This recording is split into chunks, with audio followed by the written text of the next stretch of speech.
Rahim and Assalamu alaikum. Here we are today again with the fourth episode of Deenversation, and I'm glad to have Ahmad with me today.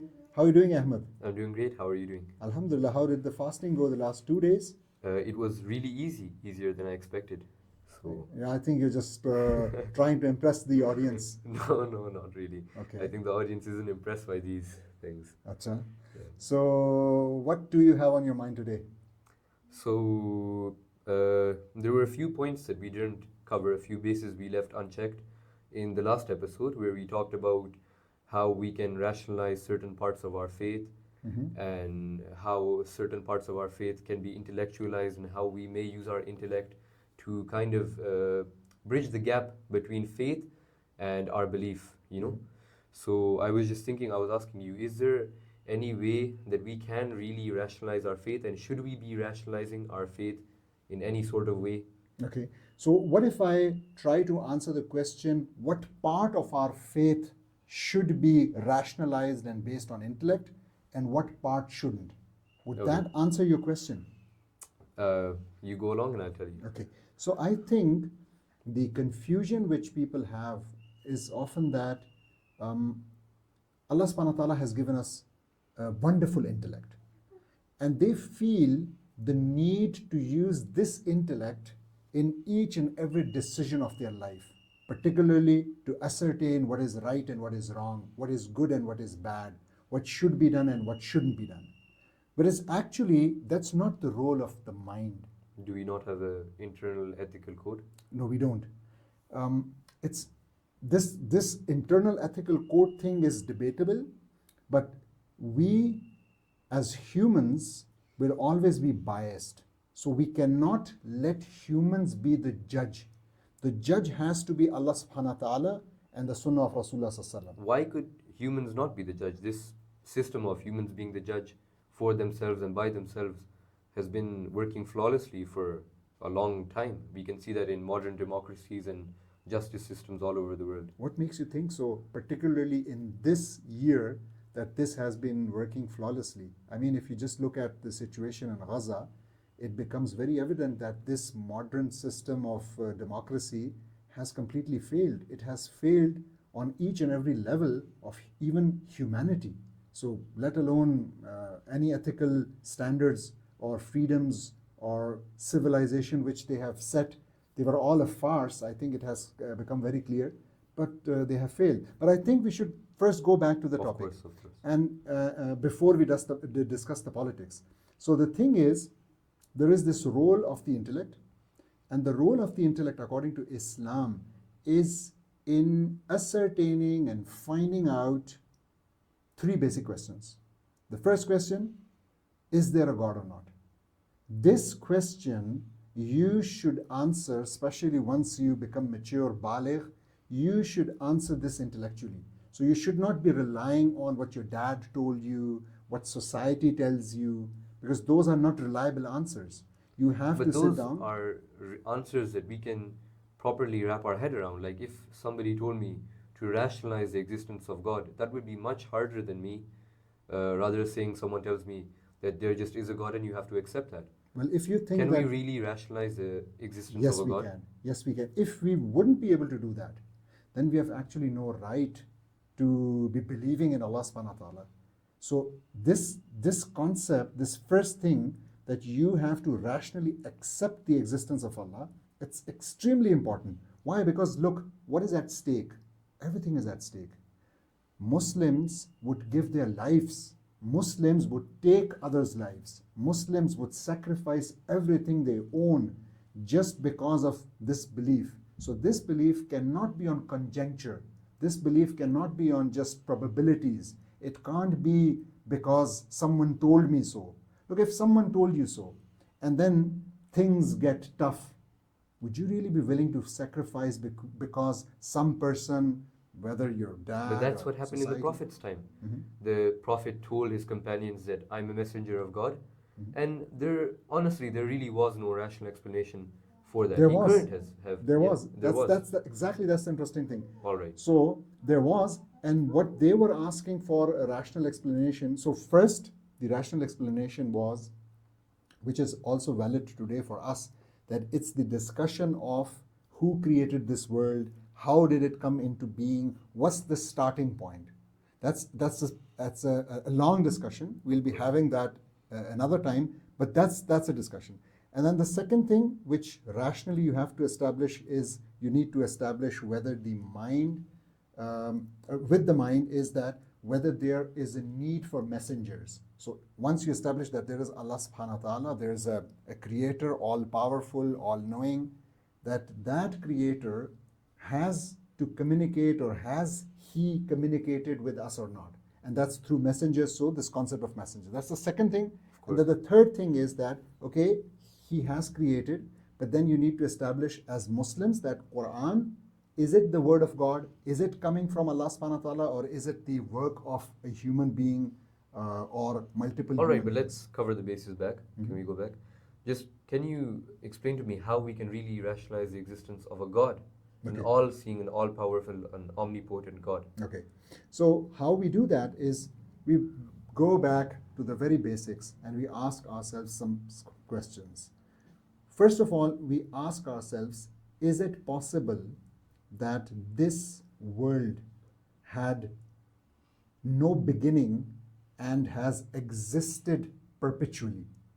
And then we think, well, looking at the world, the attributes of all things we know, whether it's humans, whether it's plants, animals, whether it's planets, all these things are limited. They are deficient. They are in need of other things for their existence. So even those big planets, they need other planets in order to stay in their orbits. Of course. Those gravitational forces you must have studied But planets aren't conscious though. Yeah. We're talking about a conscious being who is going to be the beginner. Yes, here. exactly. So what I'm telling is that they can't be there forever. It's not possible. It's not rational to Of believe that they have been there forever. And they also can't have self-created themselves. So from thin air. So there must be a starting point. Of course. And science tells us as well that there is a starting point. Of course. And what does the science call it? With the Big Bang. It calls it the Big Bang. But science fails to tell us where did the energy which the Big Bang required came from, and how old was that? So they But that's quite a confusing question you asked there. It's quite a dilemma here, because you can ask where the energy for the Big Bang came from. You can ask where that singularity came from, and you can ask all of these questions. But then, of course, I see the point that you're trying to get at. You're trying to say that Allah came before the Big Bang and He created that energy, He created the Big Bang. But then this is a never-ending line of questioning. If we say that where did the energy come from, then someone else could say, where did Allah come from? Good. Na'uzu billah. Exactly. I wanted to bring you to that point. And the thing is, if we were saying that Allah is of similar attributes as these things, then it would have been a very valid question to ask, where did Allah came from? But what our understanding of this all-powerful being is that this powerful being does not share the same attributes as any other thing in this universe. So it's not limited, it's not dependent, it's not deficient. So it's there forever. It has no starting And no ending. Yeah. and no ending. So, and this cannot be true for anything that we observe, Because which is material it's things. dependable. Yes. That's a very good point. Thank you. So this is the discussion about understanding and believing in Allah subhanahu wa ta'ala rationally. So basically what I'm understanding is that whenever science gives us an answer for the start of the chain reaction of the universe, is that the start for science is always something that's dependable and ending, like energy and all of these things. Exactly, because they rely on the physical, Yeah. and physical things need to have a beginning. Okay. Physical things are limited. Physical things. But we're talking about something unlimited. Exactly, we are talking about something which does not share these attributes. So it is something which is beyond these attributes. So it has certain. That's the God we believe in. That's the Allah we believe in. So we don't believe in something. We don't believe in an Allah which has a starting point. No, we say He was there forever and He created this universe. And then we can believe that He created it out of thin air, which means kun fayakun. So that's what He did. Okay, that makes a lot of sense. Thank you. So that's the rational thing, and then similarly we need to have a similar discussion on the proof of that there need to be messengers. But And- once we've rationalized the start, we've only rationalized the existence of God here, the existence of Allah here. Then after that, can we go on? Do you think there's any point, or do you think we're allowed to really go on questioning our faith Yes, in we other must. aspects? We must. But what till what extent? That's Okay. important to understand. So the next thing is we'll say, okay, now we believe in Allah subhanahu wa ta'ala, but we still don't know, does He communicate with us? Does He send messages through messengers? Right? We don't know yet. Then we'll ask ourselves again rationally, if Allah subhanahu wa ta'ala created us and He would not send us a way to live our lives, would that not be very problematic? Why? Because He created us with instincts. Oh yeah. And one of those instincts is the sanctification instinct, which means we want to sanctify and respect and pay our tributes to our Creator, to our Lord, which means we are in awe of Him. And if we don't find Him, and if we don't know about Him, what do we become in awe of? We become in awe of just everything else. Exactly, which means we'll be in Bismillah awe ar-Rahman of ar-Rahim and actors and actresses. Yeah. Here we are Security. today with the fourth episode Cars, of which by the way, Deenversation, your favorite car? and I'm glad to I have. don't really okay, delve so in you cars. might be. You can ask me about books. Okay, which so you could be in awe of human beings who have written scholarly works, Yeah. and this is that slavery from which actually Allah and Islam wants to take us out, from the slavery of things, from the slavery of other people, from But you're the taking slavery out of people from one slavery to put them into another. 100% right. Okay. 100% right. So we are taking, Islam takes people out of the slavery of human beings and into the slavery of the creator of this world. That sounds so much better. Yeah, exactly. That's how it should be. So it's not the slavery of other people. Absolutely not. That's Yeah. not the case. So that's the bit about the messenger. So if we humans were to design a system for us, look, we live in a society, right? Of course. And in a society, there will always be rules. Of Otherwise, it will be jungle ka qanoon. It will Of be course. the law of the jungle. Of And course. that can't. Pakistan, more or less, is unfortunately these days the law of the jungle. But we need to have rules. And when we have rules, look at what is happening in Ukraine and what happened just a couple of days ago in the US when the president of Zelensky, Ukraine, yeah. Zelensky, went there. What happened? It's like the law of the jungle. Quite disgraceful. Yeah, exactly. So he's clearly saying, we helped you, we gave you this much, now you have to pay back, and we own half of your country's minerals. Otherwise, we'll put you under the bus. Yeah, just and be the bus grateful. being Putin driving this big country called Russia. Okay. Now, if we don't have rules, we'll have chaos. If we have rules which are man-made, there will be two issues at least. One issue would be that people, humans, any human who will make laws will be biased in his own favor. So if I make laws and I have a very humble background, No, but that's not true for our justice system. It holds almost everyone accountable, doesn't it? no, holding everyone accountable is after the laws have been given and passed.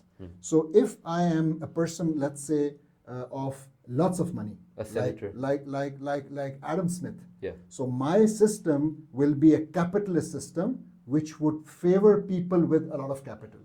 If I'm a person like, let's say, Karl Marx, then I'll be thinking, oh, it's actually the working class which needs to be safeguarded against these beasts. Upper class. So that system would be something like socialism. Yeah.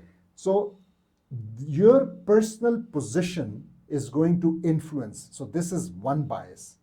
And the other thing is your past experiences. You could be a very rich person, but you could have had a very bad experience with, let's say women.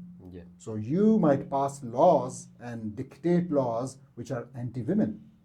Or you could have a problem. My sheikh used to say if a person in his youth was saved by a dog, and that person is the lawmaker, dogs would be really like the best creature on earth. Why? Because every law would favor them. Similarly, if the lawmaker was bitten somewhere in his youth or childhood by a dog, Yeah. then the laws he would make would be dead against dogs. Yeah, So it's great. that's right. thing, yeah. That's how it is. So these two biases. I have some, questions about this topic, but I think we can delve into it in further.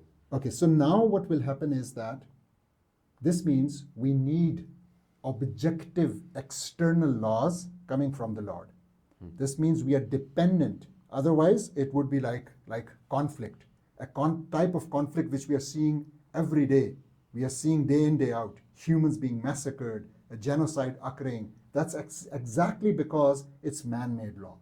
That's the second thing. And then the third point, which I said we need to use our intellect, is to establish that Quran is Allah's word.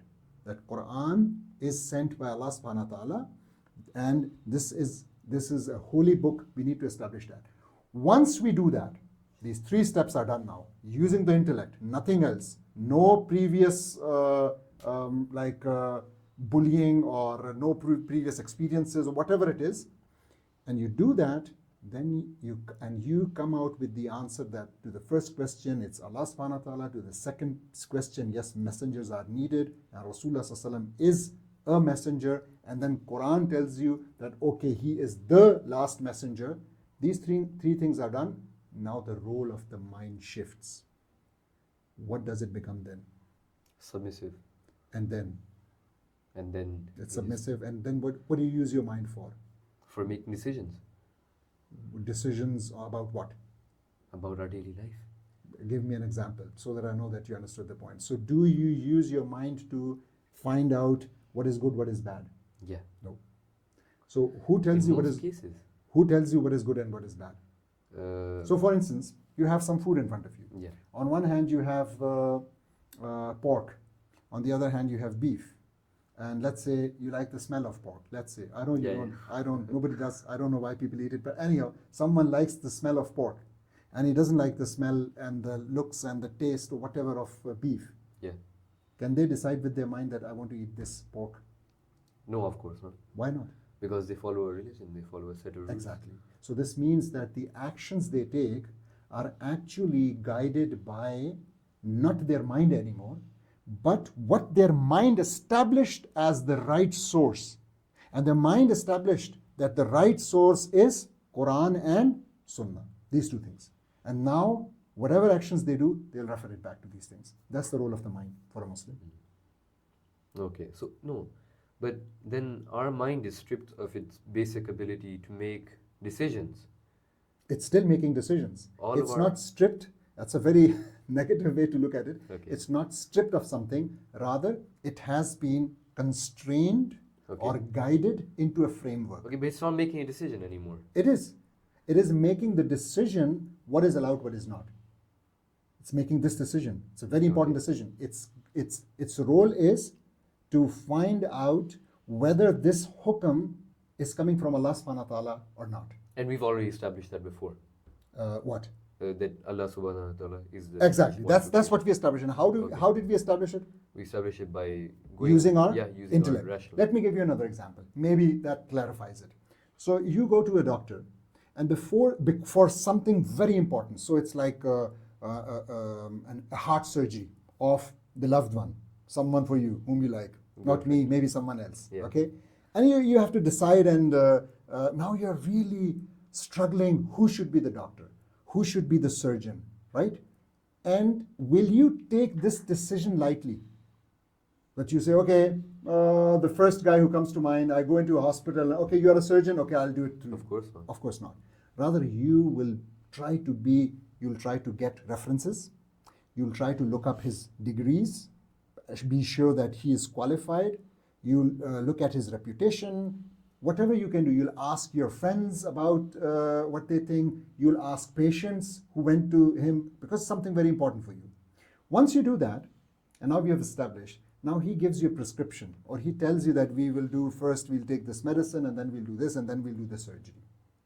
Would you start doubting, but shouldn't we do this first? Shouldn't we do that first? No, of course. You won't, right? Yeah. This here, and now in this example, the doctor, na'uzubillah, is not Khuda. He's not Allah subhanahu wa ta'ala, Yeah, right? but we've already established his You authenticity. establish, Yeah. and that's very normal. So you Okay. establish, and now That's this great, is that's this great. is exactly here the case. Once you establish, once you know, and once you believe that Allah knows best, and Allah is telling us this is bad for you and this is good to you. Yeah. Who are we to use our mind, our very limited mind? Yeah. And we keep on changing our So opinions. once we know a tree isn't rotten, we don't need to individually check every fruit. Yeah. Exactly. That's great. Okay. Exactly. Thank you very much.